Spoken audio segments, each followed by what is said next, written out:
Bismillahirrahmanirrahim. Alhamdulillahirabbil alamin. Wala akibatu lil muttaqin wala udwana illa 'alal zalimin. Asyhadu an la ilaha illallah wahdahu la syarika lah wa asyhadu anna Muhammadan abduhu wa rasuluhu la nabiyya ba'da. Allahumma shalli ala Muhammad wa ala alihi wa sahbihi wa man tabi'ahum bi ihsan ila yaumiddin.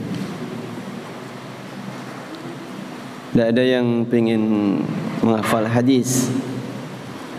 Belum? Hah? Iqra'il hadis.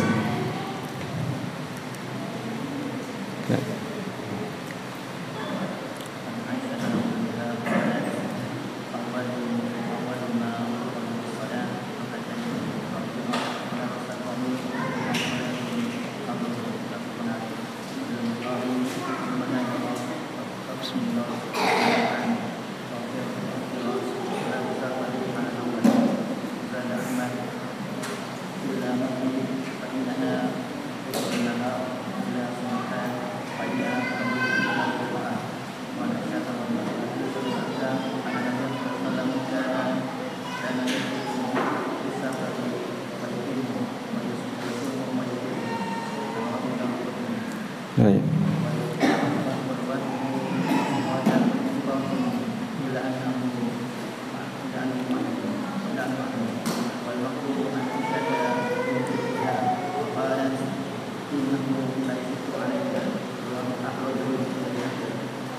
Ahsan, barakallahu fikum.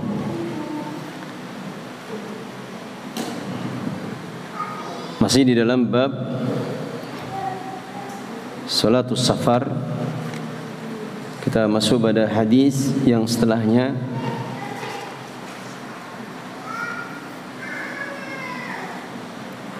Berkata penulis Al-Imam Ibnu Hajar Al-Asqalani rahimahullah ta'ala, wa an Ibnu Umar radhiyallahu anhuma qala Rasulullah sallallahu alaihi wasallam, inna Allah ta'ala yuhibbu an tu'ta rukhasuh kama yakrahu an tu'ta ma'siyatuh. Rawahu Ahmad wa Sahih Ibnu Khuzaimah wa Ibnu Hibban. Wa fi riwayatin kama yuhibbu an tu'ta azaimuhu. Wa Ibnu Umar, dari Ibnu Umar radhiyallahu anhuma, beliau berkata, qala Rasulullah, berkata Rasulullah sallallahu alaihi wasallam, inna Allah ta'ala yuhibbu an tu'ta rukhasuh. Sesungguhnya Allah itu cinta atau senang untuk diambil atau dilakukan keringanan-keringanannya. Inna Allah yuhibbu an tu'ta rukhasuh. Sesungguhnya Allah itu senang atau cinta untuk diambil atau dilakukan keringanan-keringanannya. Kama yakrahu an tu'ta ma'siyatuh. Sebagaimana Allah itu benci untuk dilakukan kemaksiatan kepadanya. Hadis diriwayatkan oleh Imam Ahmad dan disahihkan oleh Al-Imam Ibnu Khuzaimah dan Ibnu Hibban. Dalam riwayat yang lain, Nabi sallallahu alaihi wasallam bersabda, kama yuhibbu an tu'ta azaimuhu. Sebagaimana Allah cinta untuk dilakukan azaimuhu. Azaimu itu jamak dari azimah. Azimah itu maknanya syai'un muakkad, sesuatu yang ditekankan sekali. Misal mafrudat, seperti perintah-perintah yang sifatnya wajib. Itu namanya azimah. Nabi sallallahu alaihi wasallam di dalam hadis ini beliau mengatakan berkaitan dengan bab salat musafir dan juga berkaitan dengan bab-bab yang lainnya secara umum. Jadi hadis ini itu hadis yang mencakup segala perkara secara umum, hal-hal yang diringankan di dalam syariat agama Allah Subhanahu wa taala. Nabi sallallahu alaihi wasallam bersabda, "Inna Allah ta'ala yuhibbu an tu'ta rukhasuh." Sesungguhnya Allah itu senang, Allah cinta untuk diambil atau dilakukan rukhasuh. Rukhasun itu jamak dari rukhsatun. Sehingga rukhasu, Allah senang untuk diambil atau dilakukan keringanannya. Sehingga berlaku di dalam semua pembahasan fikih, jika ada keringanan dari Allah Subhanahu wa taala, maka yang paling utama adalah kita melakukannya. Kita mengambil keringanan-keringanan tersebut, dan tidak boleh bagi kita untuk memaksakan diri sehingga malah kadang memudaratkan atau membahayakan diri sendiri. Sebagaimana di dalam bab ini, bab salatul musafir, salat orang yang sedang bersafar, maka ada di sana keringanan. Bolehnya untuk mengqasar, meringkas solat dari 4 rakaat menjadi 2 rakaat. Yaitu solat apa saja? Solat zuhur, solat asar, kemudian solat isya. Adapun solat maghrib tidak boleh diqasar. Demikian juga solat subuh tidak boleh diqasar lagi. Maka sebagaimana pembahasan yang sudah berlalu, para ulama sendiri khilaf, beda pendapat berkaitan dengan hukum qasar. Ada di sana 2 pendapat. Pendapat yang pertama mengatakan apa? Wajib hukumnya. Apa hujah mereka? Nah, sebagaimana disebutkan di dalam hadis Aisyah, bahwasanya disebutkan di dalam riwayat Imam Bukhari, Nabi sallallahu alaihi wasallam atau Aisyah radhiyallahu anha itu mengatakan, wa uqirrat salatu safar 'alal awwal. Ditetapkan salat safar itu sebagaimana keadaan pertama, yaitu berapa rakaat? 2 rakaat. Ya, karena asal dari disyariatkannya salat, furidatus shalah awwalu ma furidatis shalah rakaatain. Awal pertama kali difardukan atau diwajibkan salat itu adalah dengan salat 2 rakaat, 2 rakaat. Ini dijelaskan oleh para ulama setelah Nabi sallallahu alaihi wasallam beliau diperintahkan untuk mi'raj, dinaikkan ke langit menghadap Allah Subhanahu wa taala dan menerima perintah di sana akan kewajiban untuk salat 5 waktu, maka awal pertama kali difardukan itu berapa rakaat? 2 rakaat. Dan itu berlaku terus sampai hijrahnya Nabi sallallahu alaihi wasallam ke Madinah. Ya, karena sebagaimana hal yang kita ketahui juga, masa fase Mekah itu kan masa penuh penderitaan, penuh kesempitan, banyaknya penindasan, sehingga Allah Subhanahu wa taala menetapkan syariat salat itu, kewajibannya itu diringankan 2 rakaat, 2 rakaat saja. Adapun salat yang diperintahkan oleh Allah Subhanahu wa taala sebelum peristiwa Mi'rajnya Nabi, maka di sana ada faedah yang disebutkan oleh para ulama, di antaranya oleh Al-Imam Asy-Syafi'i rahimahu wa taala, bahwa awal pertama kali salat yang diwajibkan itu salat qiyamul lail atau salatul lail dengan bilangan rakaat yang ghairu mahdudah, tidak terbatas. Jadi awal ketika Rasulullah SAW dan para sahabatnya diperintahkan sholat sebelum mi'rajnya ke langit, itu awalnya adalah sholat qiyamul lail atau sholat di waktu malam hari. Karena perintah sholat itu kan syariat yang Allah perintahkan juga kepada nabi-nabi dan rasul sebelumnya. Bahkan sejak Nabi Adam itu sudah diperintahkan sholat. Ya, karena para ulama juga menjelaskan Nabi Adam diperintahkan untuk membuat kiblat yang pertama, rumah yang pertama di muka bumi. Sebagaimana disebutkan dalam surah Al-Imran. Bagaimana ayatnya? Inna awwala baiti Gimana Ustaz? Inna awwala baiti, sungguhnya rumah yang pertama kali dibangun di muka bumi itu adalah di Bakkah. Bakkah itu di Mekah yang sekarang ini. Ya, kemudian setelah berlalunya ribuan masa, ribuan tahun, apalagi ketika datang banjir besar di zamannya Nabi Nuh alaihissalam, maka Ka'bah atau kiblat itu rusak atau hilang itu tanpa bekas. Yang kemudian di zaman Nabi Ibrahim alaihissalam diperintahkan lagi untuk membangun, mendirikan pondasinya lagi. Sebagaimana disebutkan di dalam ayatnya dalam surah Al-Baqarah. Allah Subhanahu wa taala berfirman, "Wa id yarfa'u Ibrahimul qawaida minal baiti wa Ismail." Dan ingatlah ketika Nabi Ibrahim itu membangun dengan meninggikan pondasi rumah Allah bersama dengan Nabi Ismail. Maka awalnya ditetapkan salat qiyamul lail, itu yang wajib.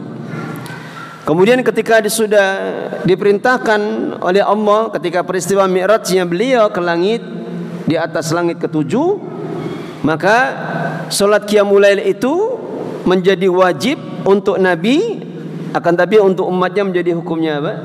Hukumnya sunnah. Jadi fi haqqin Nabi, pada diri Nabi tetap menjadi wajib. Oleh karena itulah beliau tidak pernah sama sekali meninggalkan qiyamul lail meskipun salat witir saja. Akan tapi untuk umat beliau maka ditetapkan sebagai salat sunnah. Dan salat sunnah yang paling utama adalah salat qiyamul lail. Maka yang pertama para ulama mengatakan hukumnya wajib. Adapun mendapat jumhur, kebanyakan para ulama mengatakan hukumnya apa? Hukumnya sunnah muakkadah. Baik. Sehingga kalau ditanya, meskipun para ulama mengatakan itu sunnah, seandainya kita dalam keadaan bersafar, mana yang lebih utama? Kita ini qasar atau tamam? Salat mengqasar 2 rakaat atau sempurna? Maka jawabannya apa? Mengqasar. Sehingga tidak harus salat yang rakaatnya lebih sedikit, pahalanya lebih sedikit. Karena kalau dikatakan itu lebih utama, berarti apa? Pahalanya lebih banyak dibandingkan kalau kita salat tamam. Hanya saja kadang yang menjadi iskal permasalahan itu ketika kita diminta untuk jadi imam. Ketika kita diminta untuk jadi imam, boleh kita jelaskan pada makmum, ini saya musafir, saya akan sholat qasar 2 rakaat, nanti setelahnya silakan antum untuk menyempurnakan sendiri. Atau boleh pula, dan ini yang tidak utama sebetulnya, imamnya sholat sempurna 4 rakaat. Ya, karena yang lebih utama tetap mengqasarnya, sebagaimana apa yang dilakukan oleh Nabi SAW selama beliau bersafar, tidak pernah beliau itu tidak mengqasar salat. Selama beliau bersafar, maka beliau tidak pernah tidak mengqasar salat. Senantiasa beliau itu mengqasar salat. Ya, sehingga dengan sebab ini pula lah sebagian para ulama mengatakan itu hal yang wajib. Baik. Kama yakrahu an tu'ta ma'siyatuhu. Nabi mengatakan sebagaimana Allah benci untuk diambil maksiatnya. Maka ketika digandengkan dengan ucapan yang kedua, ini menunjukkan bahwa kecintaan Allah kepada seorang hamba yang mengambil rukhsahnya itu tentunya lebih besar. Ketika Allah mengkaitkan dengan apa? Sebagaimana Allah benci untuk dilakukan kemaksiatan kepadanya. Hanya saja hal seperti ini ada di sebagian permasalahan itu tidak ditetapkan secara mutlak. Misal apa? Misal puasa ketika safar, terutama safar-safar yang ringan. Safar-safar yang ringan. Ini para ulama sendiri berbeda pendapat di dalam masalah ini. Sebagaimana nanti di bab puasa kita akan kaji insyaallah. Sebagian para ulama mengatakan yang utama adalah tidak berpuasa. Dan mereka para ulama berdasarkan dengan apa? Apa dalil mereka? Hadis ini. Berdasarkan apa? Dengan dalil apa? Hadis ini. Ada sebagian para ulama mengatakan yang utama itu tetap berpuasa kalau safarnya ringan. Seperti sekarang safar naik pesawat. Nah, meskipun kalau antum misalkan pesawatnya menuju ke arah barat, jauh misalkan mau pergi umroh, kok berangkatnya Ramadan, nah itu siap-siap saja nanti puasanya lebih panjang. Pernah dulu waktu masih bujang itu sempat kerja di sana, berangkat pesawat itu sekitar jam 3 sore. Perkiraan puasa sajalah, sebentar lagi juga mau berbuka. Giliran kita sudah naik di atas, ditunggu itu tidak adzan itu, tidak ada pengumuman dari awak kabin pesawat itu. Ditunggu sampai jam 7:04 baru adzan. Kenapa? Karena kita menjemput matahari, ya kan? Mataharinya betul. Kan matahari tenggelamnya di arah mana? Barat kan. Kalau kita menuju ke barat bukan menjemput ya. Kita mengejar matahari. Jadi mataharinya semakin jauh gitu. Kita mengejar matahari. Beda kalau dari barat ke timur lah, itu lebih cepat lagi. Mungkin sebentar sudah berbuka. Nah, maka yang utama, sebagian ulama mengatakan lebih utama adalah berpuasa. Kenapa alasannya? Karena dengan berpuasa itu apa? Itu abra' lidzimmah, lebih cepat di dalam menggugurkan kewajiban atau tanggungan. Hanya saja untuk keadaan safar yang memberatkan, maka tetap yang lebih utama seseorang berpuasa. Apalagi safar yang memudaratkan, maka Nabi SAW melarang dengan larangan yang keras. Bahkan Nabi SAW mengatakan, laisa minal birri as-saumu fis safar. Bukan termasuk dari kebaikan sama sekali ketika berpuasa ketika safar. Bahkan Rasulullah mengatakan, ulaikal usah. Mereka itu orang-orang yang durhaka. Dan itu karena berdasarkan apa yang beliau lihat dari keadaan seorang sahabat ketika memaksakan diri berpuasa di cuaca yang terik, apalagi di zaman dahulu safar naik onta, keadaan panas cuacanya. Kalau safar naik mobil ada AC-nya tidak terasa berat. Maka ada sahabat yang memaksakan diri untuk berpuasa sampai pingsan, sehingga dikerumuni oleh para sahabat yang lain, diteduhi. Maka Rasulullah bertanya, "Mahadas? Apa ini? Kenapa ini?" Kata sahabat yang lain, "Innahu sha'im." Sesungguhnya dia sedang berpuasa. Maka Rasulullah mengatakan, "Laisa minal birri as-shaumu fis safar." Tidak ada kebaikan bagi seseorang yang berpuasa ketika safar. Dengan catatan safarnya itu malah memberatkannya. Baik. Maka Nabi SAW mengatakan, kama yakrahu an tu'ta ma'siyatuh. Sebagaimana Nabi itu benci untuk dilakukan sebagaimana Allah Subhanahu wa taala itu benci untuk dilakukan kemaksiatan kepadanya. Rawahu Ahmad wa Sahih Ibnu Uzaimah Ibnu Hibban. Kemudian dalam riwayat yang lain, kama yuhibbu an tu'ta azaimuhu. Sebagaimana Allah itu cinta untuk dilakukan azaimu. Itu hal-hal yang ditetapkan di dalam syariat dengan penetapan yang kuat, sebagaimana hal-hal yang fardu atau diwajibkan oleh Allah Subhanahu wa taala. Baik.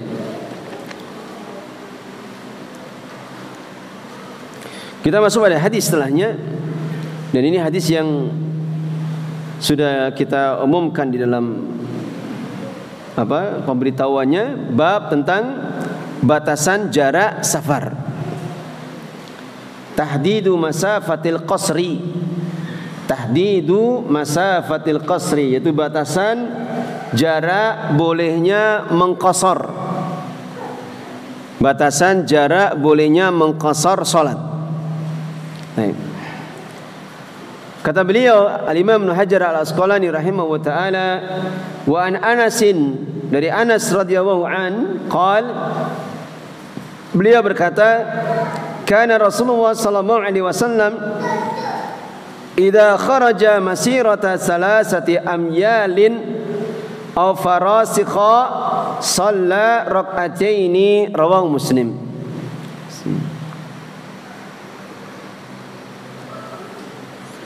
Dari Anas radhiyallahu an bahwasanya beliau berkata, kana Rasulullah, dulu Rasulullah SAW, idza kharaja masirata salasati amyal, jika beliau keluar untuk bersafar dan mencapai jarak perjalanan itu 3 amyal. Amyal itu jamak dari mil. 1 mil kata Syekh Utsaimin, ya, sebagaimana ukuran mil yang kita ketahui itu 1,67 km. Ya, katakanlah kita bulatkan menjadi 1,7 km. Sehingga kalau 3 mil sekitar berapa? 5,1 km. Baik. Au farasikha, au di sini atau dikatakan oleh beliau Syekh Utsaimin, perawinya itu syak, ragu. Ini amyal atau farasikh. Farasikh itu jamak dari farsakhun. 1 farsah itu 3 mil. Berarti kalau misalkan diambil 3 farsah berarti berapa? 9 mil. Atau sekitar berapa itu? 46 kilometer. Nah, sekitar itu. Salat rak'ataini, maka beliau salat 2 rakaat. Rawahu Muslim, diriwayatkan oleh Imam Muslim.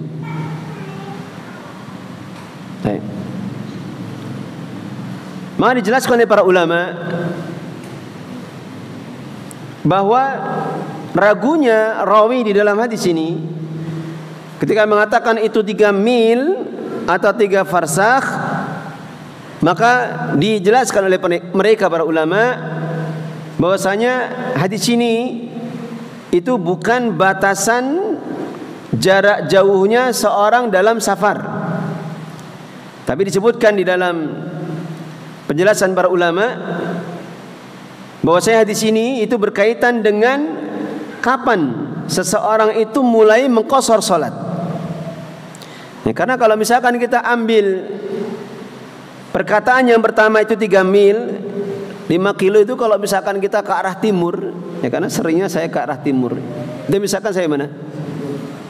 5 kilo saya mana? Sayung ya. Antum berapa kilo dari sini? 9.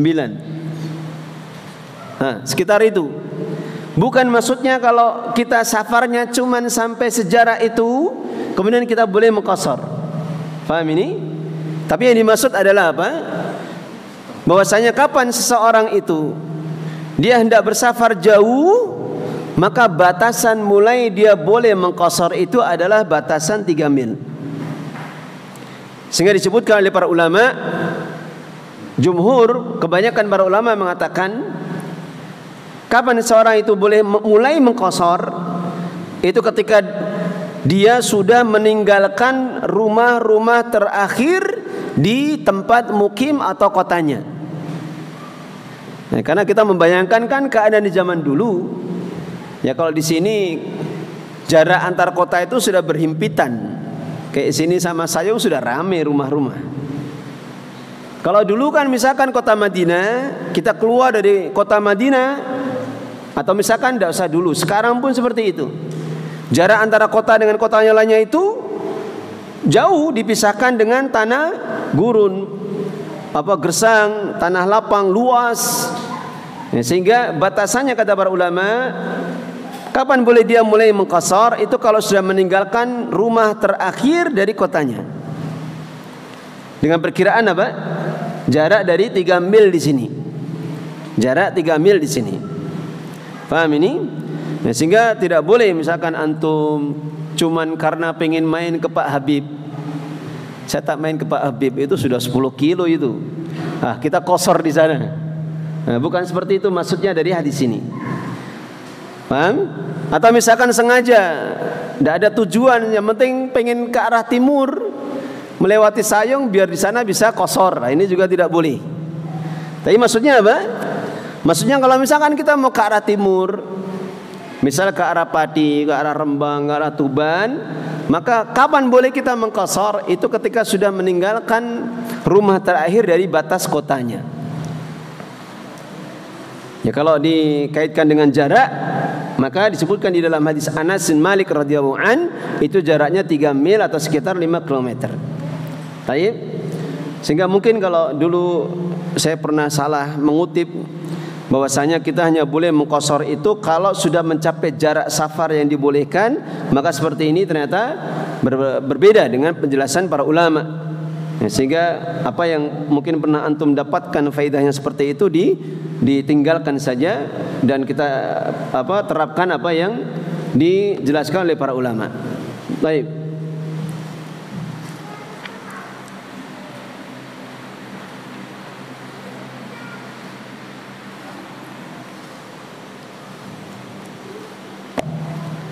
Kemudian pembahasan setelahnya, jika dikaitkan dengan batas jarak safar.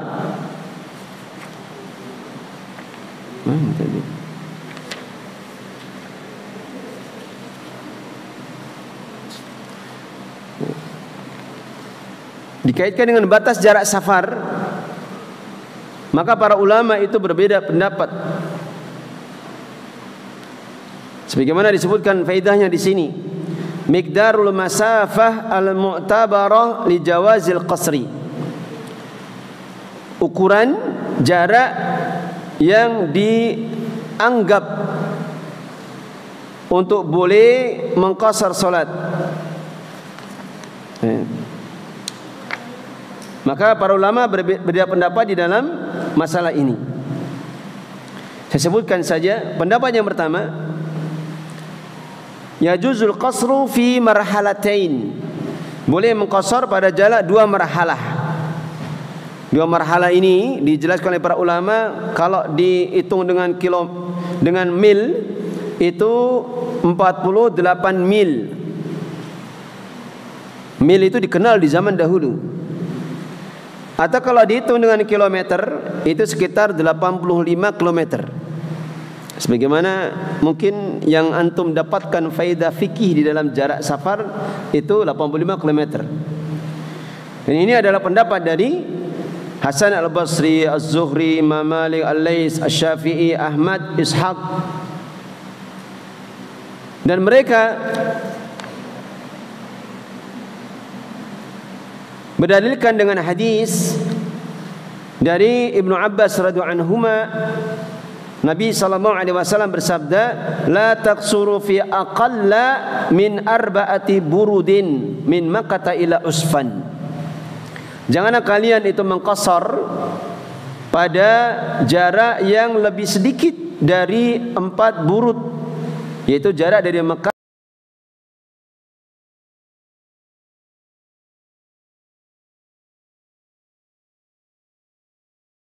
adanya. Sama halnya dengan hadis sebelumnya, maka hadis ini diingkari oleh para ulama, bukan dalil yang menunjukkan batas jarak safar.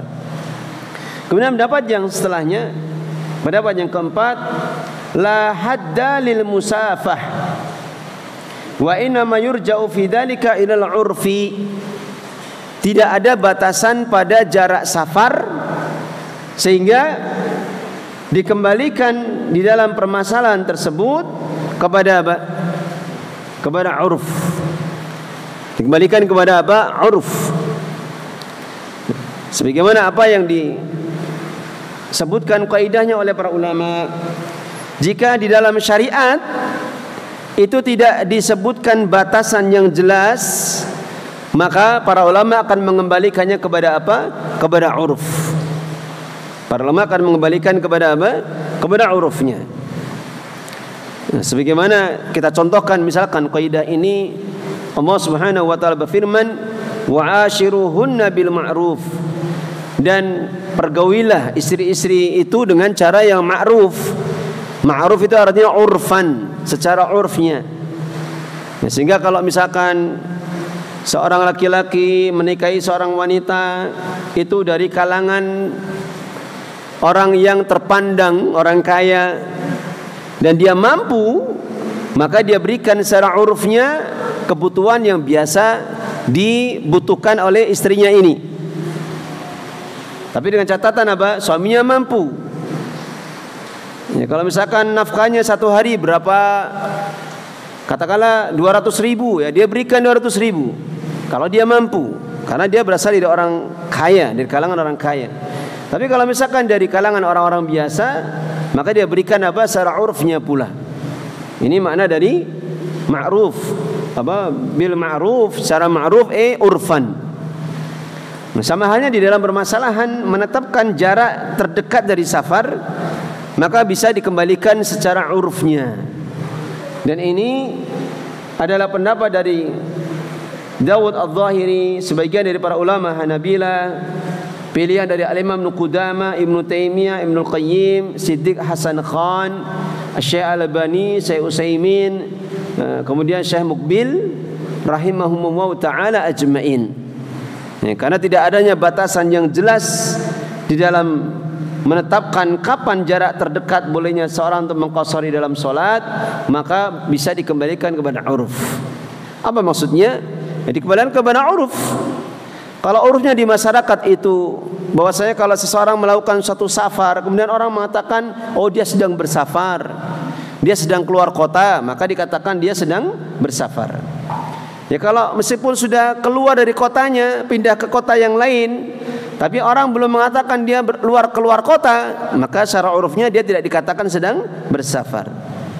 Misalkan kalau ke timur, misal sebagian teman-teman ada yang kerjanya di Kudus. Nah, ini mungkin orang Semarang, apalagi orang yang ada di timur Semarang ini kan tidak akan mengatakan dia sedang keluar kota. Dia cuma apa? Ke timur saja, lungo wetan, bahasanya gitu. Apalagi Demak. Demak itu cuma 25 kilo.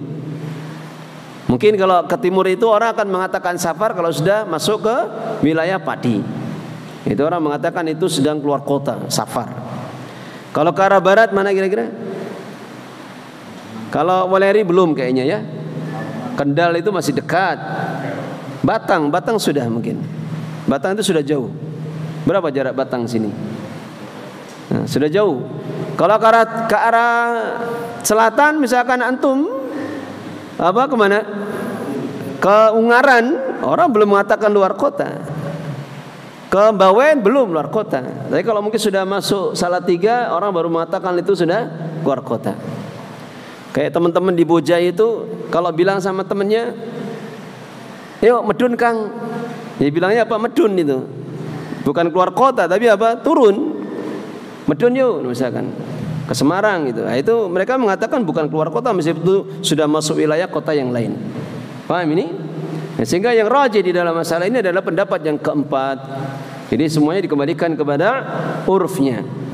Karena apa yang disebutkan di dalam ayatnya, yaitu asal dari perintah untuk mengqashar, itu ada dalam surah An-Nisa ayat 101. Allah Subhanahu wa taala berfirman, "Wa idza darabtum fil ardi falaisa 'alaikum junahun an taqsuru minas shalah." Dan jika kalian itu sedang melakukan perjalanan di muka bumi, maka tidak mengapa bagi kalian untuk mengqashar di dalam salat. Nah, sehingga ucapan atau perkataan Allah Subhanahu wa taala idza darabtum fil ardi ini suatu yang sifatnya umum. Sifatnya umum, sehingga ketika tidak ada batasan di dalam syariat atau tidak ada dalil yang menunjukkan batasan yang jelas, maka dikembalikan kepada apa? Dikembalikan kepada urufnya. Uruf itu kebiasaan di dalam masyarakat. Baik.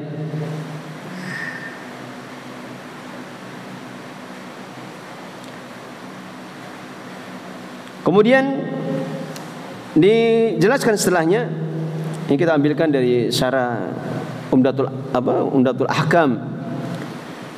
Mata yubda'u bil qasri idza arada safar. Kapan mulai boleh untuk mengqashar jika ada seseorang ingin punya niat untuk bersafar? Maka dikatakan oleh para ulama, dan ini adalah pendapat jumhur, kebanyakan para ulama, mereka mengatakan, bahkan Al-Imam Ibnul Mundhir itu menyebutkan ijma' bahwa boleh bagi seseorang yang punya niat, keinginan untuk bersafar, ayyaqsura salata idza kharaja an jami'i buyutil qaryah allati minha yakhruju, bahwasanya boleh dia mengqasar salat jika telah keluar dari seluruh rumah-rumah di negerinya yang dia keluar darinya. Ya, kalau zaman dahulu berarti kalau ya sekarang pun seperti itu ya. Meskipun mungkin kalau kota Madinah sekarang ini lebih luas lagi dibandingkan zamannya Nabi, karena penduduknya semakin banyak, sudah jutaan. Nah, mungkin kotanya lebih luas. Nah, sehingga kalau misalkan mau pergi ke Mekah, kapan sudah melewati rumah yang terakhir dari kotanya, maka itulah saatnya boleh melakukan qasar salat. Sebagaimana apa yang disebutkan di dalam hadis Nabi, dalam asar para sahabat, Nabi SAW ketika beliau hendak haji ke Mekah, maka beliau untuk orang-orang Madinah itu mengambil miqatnya di mana? Siapa yang tahu? Kalau miqatnya orang-orang Madinah di mana? Dzul Hulaifah. Dzul Hulaifah itu kalau sekarang ini masih masuk wilayah Madinah. Tapi bisa jadi mungkin dulu itu belum ada pemukiman. Namanya Dzul Hulaifah, atau nama lainnya apa? Bir Ali. Bir itu bi'run. Itu ada sumur yang dipakai oleh kaum muslimin, namanya Bir Ali. Nah, dari situlah Rasulullah SAW menetapkan miqat awal orang yang berhaji atau berumrah, maka dia berniat untuk ihram. Dia disunahkan mandi, kemudian memakai baju ihramnya, kemudian mengucapkan apa? Labbaik Allahumma umratan atau labbaik Allahumma hajjan. Kemudian setelah itu baru disunahkan untuk bertalbiyah, labbaik Allahumma labbaik, dan seterusnya. Sehingga kapan seorang boleh mulai mengqasar itu ketika sudah meninggalkan rumah-rumah terakhir dari batas negerinya atau batas tempat mukimnya. Baik.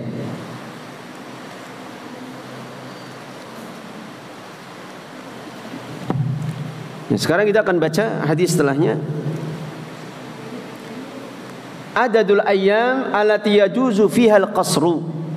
Pembahasan setelahnya berkaitan dengan salatnya orang yang bersafar.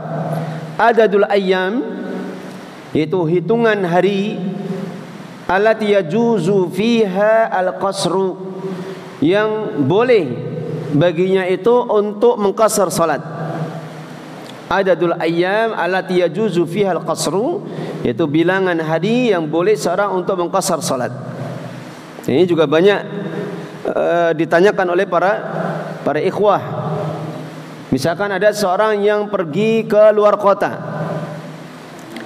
misalkan dia hendak menengok saudaranya, atau dia pengen studi, atau ada seminar, ada kursus misalkan di luar kota, atau misalkan ada kepentingan kerja, katakanlah ke Jakarta, dia berniat itu 1 bulan. Maka batasannya itu boleh untuk senantiasa mengqasar itu sampai berapa hari. Nah, ini diperselisihkan oleh para ulama dengan perselisihan yang sangat banyak sekali. Pendapat para ulama banyak sekali berkaitan dengan permasalahan ini. Permasalahan ini bagi siapa yang menetap, ya. Bagi siapa yang menetap.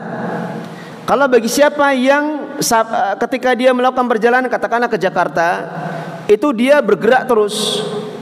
Seperti pedagang misalkan, pedagang keliling, kan dia tidak menetap, dia bergerak terus, maka seperti ini tidak ada iskal, tidak ada permasalahan bolehnya dia untuk senantiasa mengqasar salat kalau dia salat sendirian. Ya, kalau dia salat bersama jamaah imam yang mukim, maka dia harus menyempurnakan salatnya sebagaimana salatnya orang mukim. Tapi ini berkaitan dengan orang yang datang keluar kota, kemudian dia niat untuk mukim di sana. Misal tinggal di rumah saudaranya, atau dia ngontrak 1 bulan di sana, ini namanya mukim. Namanya mukim. Baik. Maka disebutkan di dalam hadisnya, wa anhu qala kharajna ma'a Rasulillah sallallahu alaihi wasallam minal Madinah ila Makkah. Nah, kami pernah keluar bersama Rasulullah SAW dari Madinah ke Mekah. Fakana yusalli rak'ataini hatta raja'na ilal Madinah.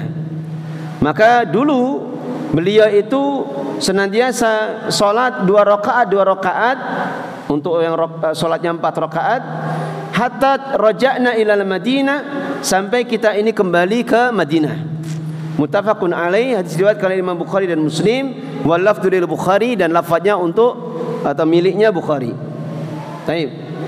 Ya, sehingga hadis dari siapa ini tadi? Ibnu Umar, dari Anas bin Malik radhiyallahu an, Rasulullah SAW senantiasa sholat qashar ketika apa? Ketika beliau berada di Mekah. Nah, senantiasa beliau mengqashar terus sholatnya ketika beliau berada di Mekah. Hanya saja di dalam hadis ini beliau Anas bin Malik radhiyallahu an itu tidak menyebutkan berapa harinya Rasulullah itu berada di Mekah. Kemudian apakah beliau itu tinggal di satu tempat atau tidak. Baik. Kemudian hadis setelahnya, wa an Ibnu Abbas, dari Ibnu Abbas radhiyallahu anhuma qaal, beliau mengatakan aqama an-nabiy sallallahu alaihi wasallam 19 yauman yaqsuru. Nabi sallallahu alaihi wasallam itu pernah tinggal selama 19 hari yaqsuru, dan beliau mengqashar. Wa fi lafdhin, dan di dalam lafadznya, lafadz yang lain, bi Makkah, beliau tinggal di Mekah 19 yauman. Beliau tinggal di Mekah selama 19 hari. Rawahul Bukhari, diriwayatkan oleh Al-Imam Al-Bukhari. Kalau kita memahami secara zahirnya, maka seakan-akan ada apa? Penjelasan batasannya kalau begitu 19 hari. Hanya saja para ulama menjelaskan berkaitan dengan hadis ini, ucapan dari Ibnu Abbas itu bukan batasan terendahnya. Hanya saja apa? Beliau hanya melakukan dalam rangka apa? Ikhbar, mengkhabarkan saja. Beliau hanya mengkhabarkan kalau dulu Rasulullah pernah tinggal 19 hari di Mekah dan beliau senantiasa mengqashar. Artinya 19 hari ini bukan batasan. Artinya kalau seandainya mungkin beliau tidak sampai 19 hari, mungkin lebih kurang dari itu, entah 15 hari atau 10 hari, bisa jadi beliau pun juga akan mengqasharnya. Akan Nabi di sini hanya menyebutkan apa? Ikhbar, penghabaran saja. Baik. Dan ini dijadikan oleh sebagian para ulama untuk menetapkan dalil batasannya 19 hari. Hanya saja sebagian para ulama membantahnya. Ini bukan batasan. Ini hanya apa? Sekedar pengkhabaran. Kemudian fi riwayatin di Abi Dawud, disebutkan di dalam riwayat Al-Imam Abu Dawud, 17. Berapa ini? 17 hari. Wa fi ukhra, dan riwayat yang lain 15. Selama berapa? 15 hari. Hanya saja dua penetapan ini hadisnya dhaif. Hadis yang disebutkan 17 hari dan 15 hari ini hadisnya dhaif. Akan tapi biasa ya, kalau ada para ulama yang cuma mendapatkan hadis ini, kemudian mereka menetapkan itu hadis yang sahih, bisa dijadikan sebagai dalil, maka biasanya mereka pun akan berpendapat dengan bilangan ini, yaitu 17, kemudian bilangan 15 hari. Hanya saja sayangnya hadis ini adalah hadis yang dhaif. Kemudian walahu an Imran bin Husain, dalam riwayat Anas bin Malik pula, walahu artinya dalam riwayat Imam Abu Dawud juga, an Imran bin Husain, dari sahabat Imran bin Husain radhiyallahu an, 18. Berapa ini? 18 hari. Dan hadis ini juga hadis yang dhaif. Hadis ini hadisnya dhaif. Kemudian walahu an Jabir, dalam riwayat Imam Abu Dawud juga, an Jabir, dari Jabir bin Abdillah radhiyallahu anhuma, aqama bi Tabuk 20 yauman yaqsuru shalah. Nabi sallallahu alaihi wasallam pernah tinggal di Tabuk. Tahu Tabuk? Tabuk di mana? Kalau di ngitungnya dari Mekah, berarti di mananya? Atau ngitungnya dari Madinah, itu di atasnya. Tabuk itu hampir perbatasan dengan wilayah Yordan, yang sekarang sudah setiap tahun turun salju. Tabuk. Di Tabuk itu sekarang sudah turun salju tebal lagi. Sebagaimana gambarnya atau beritanya sudah sampai kepada kita. Ini sekarang masih salju mereka. Kalau bulan Desember seperti ini mereka masih turun salju. Baik. Kemudian warwatu siqat, para perawinya itu rawi-rawi yang siqah, illa anna ukhtilifa fi waslihi. Kecuali bahwasanya diperselisihkan apakah hadis ini hadis yang mausul sampai kepada Nabi atau tidak. Dan yang dirajihkan oleh para ulama di sini mauquf. Hadis ini mauquf. Hanya sampai kepada siapa? Kepada para sahabat saja. Sehingga para ulama berbeda pendapat di dalam masalah ini. Dan disebutkan oleh sebagian para ulama,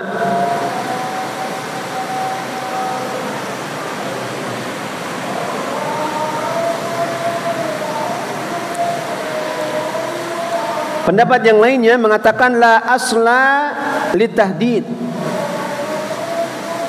bahwasanya tidak ada asalnya atau tidak ada dalil yang jelas yang menetapkan batasan kapan seorang itu lama bermukim sehingga dia boleh untuk mengqasar salat. Paham?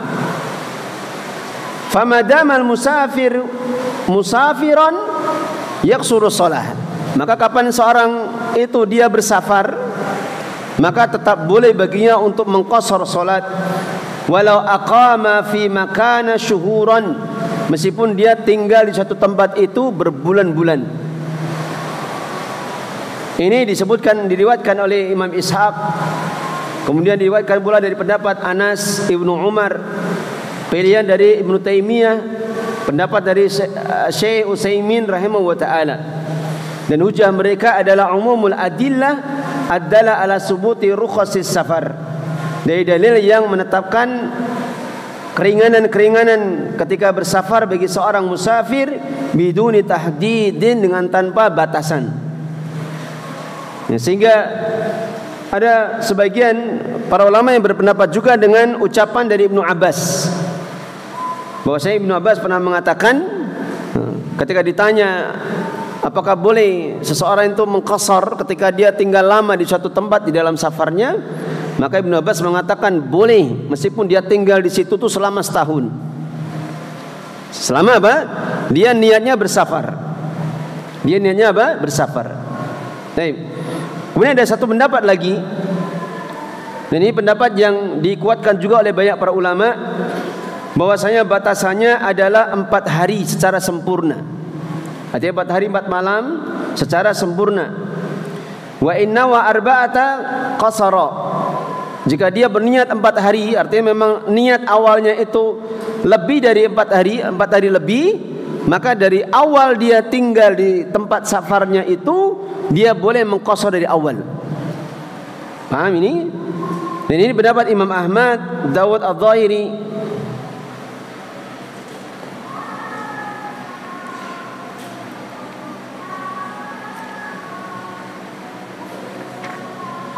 Hanya saja pendapat dari Imam Ahmad yang lain, beliau berpendapat berbeda.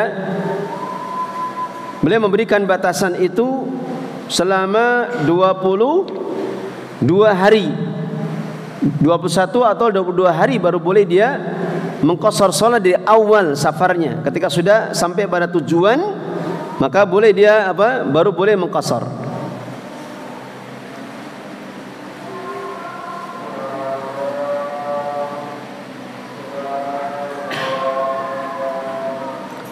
Dan pendapat ini dirajihkan oleh beliau Syekh Zaid. Jadi batasannya 4 hari.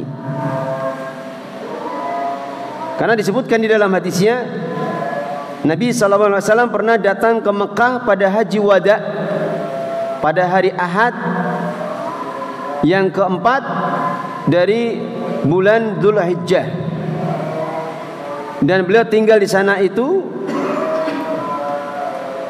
hari Ahad, hari Senin, hari Selasa dan hari Rabu. Kemudian keluarnya pada hari Kamisnya ke Mina, sehingga beliau tinggal di Mekah dan beliau tetap mengqasar salatnya. Artinya mukimnya beliau di Mekah Sebagaimana kita ketahui beliau masih punya saudara kerabat di sana. Beliau tinggal di rumahnya salah satu kerabat beliau itu selama 4 hari saja. Sehingga ini dijadikan dalil oleh sebagian para ulama batasnya itu adalah 4 hari. Batasnya adalah apa? 4 hari. Ala kulli hal, maka boleh bagi kita memilih mana yang lebih menenteramkan hati kita untuk diambil pendapatnya. Ya, kalau kita mengambil 4 hari berarti dihitung saja. Kalau kita safarnya itu kurang dari itu, maka tidak masalah mengqashar terus. Tapi kalau misalnya kita tinggal di sana, ada melanjutkan belajar, misalkan 1 bulan, kemudian niat untuk tinggal di sana, maka seperti ini tidak boleh mengqashar dari awal. Dan dia harus apa? Dia harus sholat sebagaimana sholatnya orang mukim. Tapi kalau kita mengambil pendapat tidak ada batasan di dalam masalah ini, sehingga kapan seseorang itu memang niatnya dari awal bersafar dan tidak ada keinginan untuk tinggal di sana seterusnya, maka seperti ini tetap dihitung sebagai keadaan orang yang bersafar, sehingga boleh baginya untuk mengqashar sholat dari awal sampai pulangnya. Ini berlaku untuk siapa yang mukim. Tapi kalau misalkan ada seseorang yang dia safarnya di Jakarta itu keliling, nanti satu saat di Jakarta Pusat, nanti besok lagi di mana? Jakarta Barat, kemudian Jakarta Selatan, dia keliling, maka seperti ini tidak berlaku. Perselisihan yang dijelaskan oleh para ulama, dan boleh baginya untuk mengqashar setiap saatnya. Baik.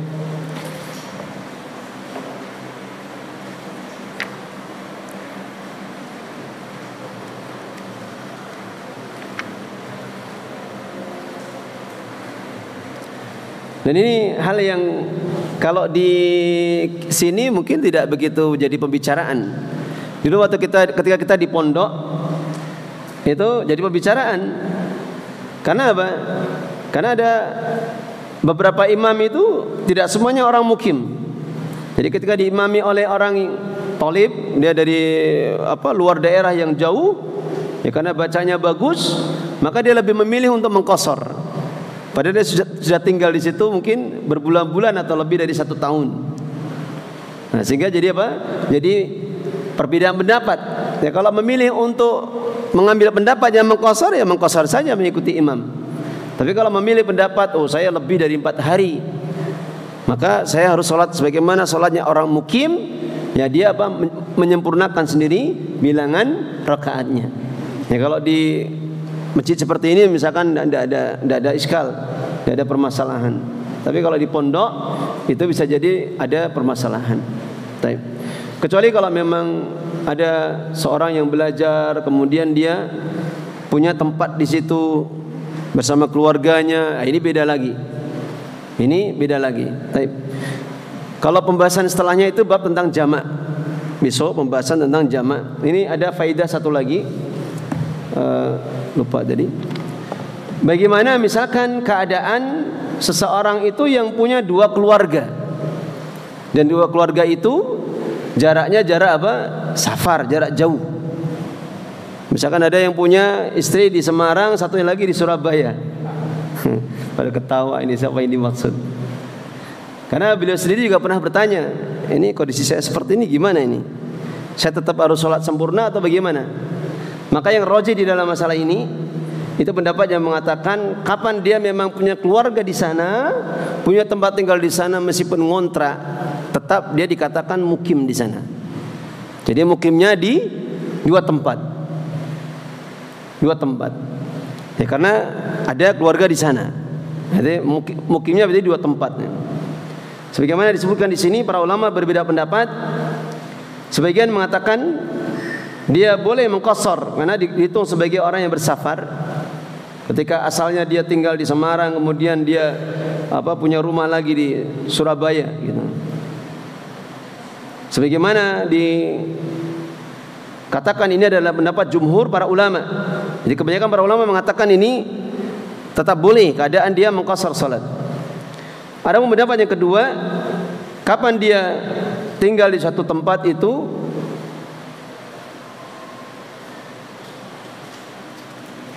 bukan ini. Lupa faedahnya di kitab satunya lagi. Intinya apa? Bukan ini tadi ya.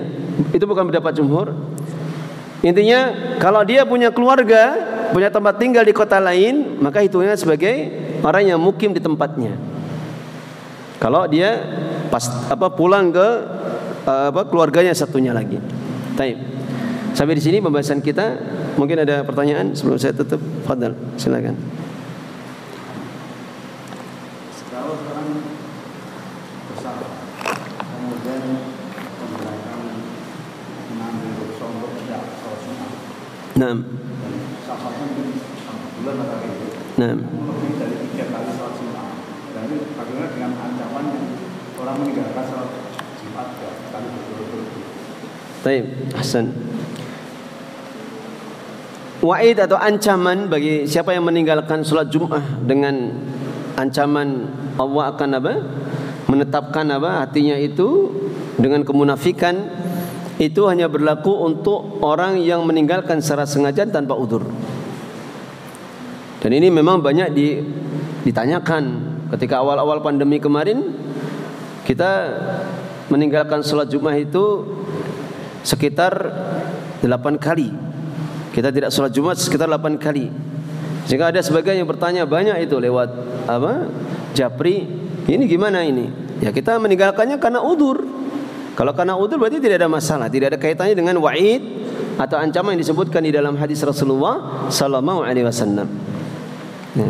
Sehingga kalau kita misalkan safar dan kita lebih memilih untuk tidak sholat Jumat, maka seperti ini tidak termasuk di dalamnya. Hanya saja memang biasanya kalau safarnya itu bermukim, itu kalau sholat Jumat memang kayak ada yang ganjel. Kalau tidak sholat Jumat itu kayak ada yang ganjel. Sehingga kita seringnya lebih memilih untuk sholat Jumat saja kalau itu tidak merepotkan. Kecuali kalau misalkan masjidnya jauh, nah itu merepotkan namanya. Sehingga boleh untuk tidak sholat Jumat. Boleh dia untuk meninggalkan sholat Jumat. Ada yang lain?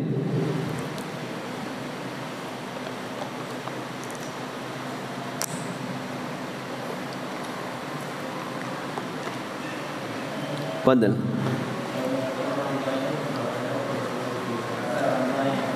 Orang tuanya di Jakarta.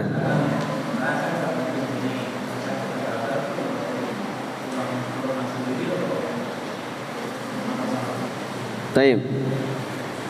Kalau dia belum punya keluarga, maka tempat mukim atau mustautinnya itu dengan orang tuanya.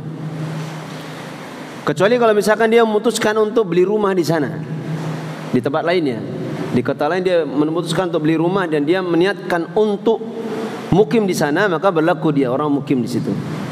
Sehingga kalau dia pulang ke orang tuanya itu namanya safar. Ya, sebagaimana halnya kalau kita mudik, ada sebagian di antara antum yang mudik tapi sudah punya keluarga di sini meskipun ngontrak, ya tetap saja dikatakan pulangnya itu safar. Gitu.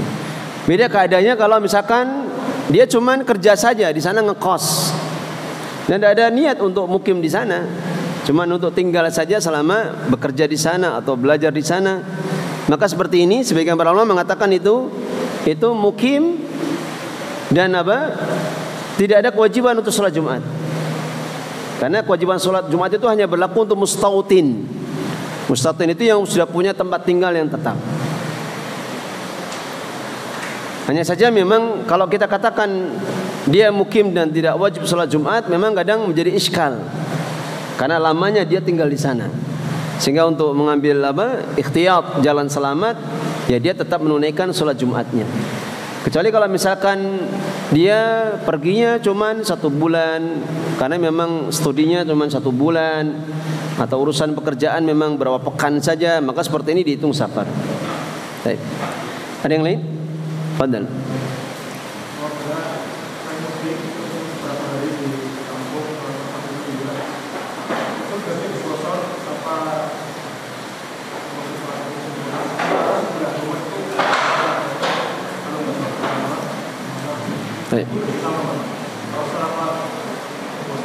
Taib. Kalau ditanya mana yang lebih utama, saya tidak tahu.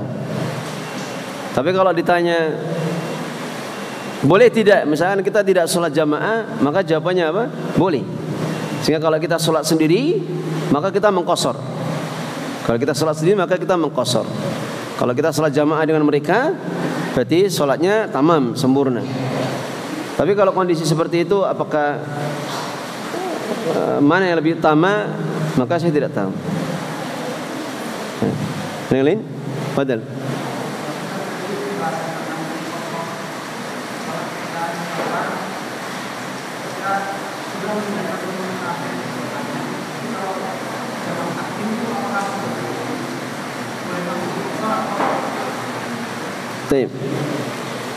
Kalau misalkan nanti pembahasan jamak lebih rincinya besok. Akan tapi kita jelaskan sekarang. Misal contoh, dia mau bersafar setelah tergelincirnya matahari atau setelah masuknya waktu zuhur. Terus dia pengen menjamak takdim, masih di rumahnya di sini. Maka kondisi seperti ini yang rajih itu dia boleh menjamak, akan tapi tidak boleh mengqashar. Karena dia hanya boleh mengqashar itu ketika sudah meninggalkan kotanya. Taib. Meskipun sebagian para ulama, meskipun sedikit itu, ada yang berpendapat boleh kalau memang dia betul-betul niat bersafar, maka dia boleh mengqashar mulai dari rumahnya. Tapi ini adalah pendapat yang dilemahkan oleh para ulama. Karena Rasulullah SAW juga tidak melakukannya seperti itu.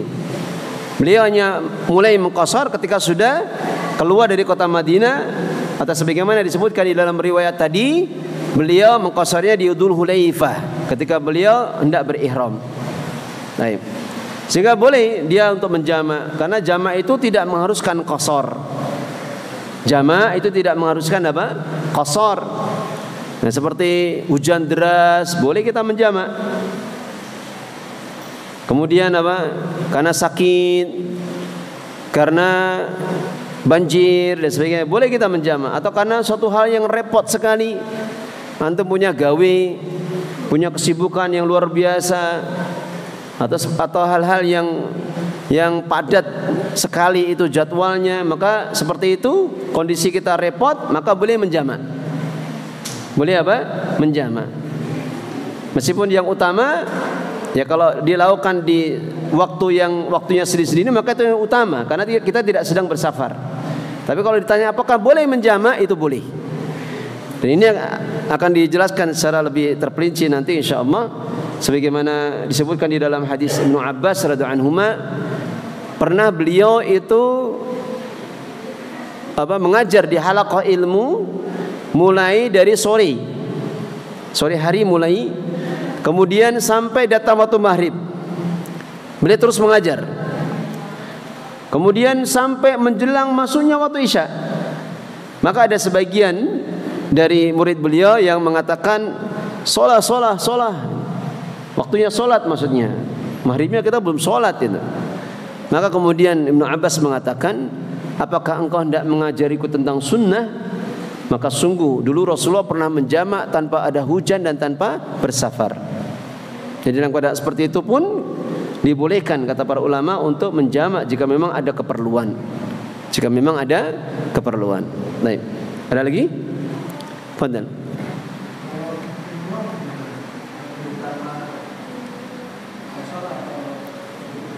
Umrah jauh sekali itu. Tapi kalau misalkan kita sholat di sana, di Masjidil Haram, dan tentunya itu yang lebih utama. Karena apa? Ya karena fadilah, keutamaan pahala yang dilipat gandakan berapa kali? 100.000 kali.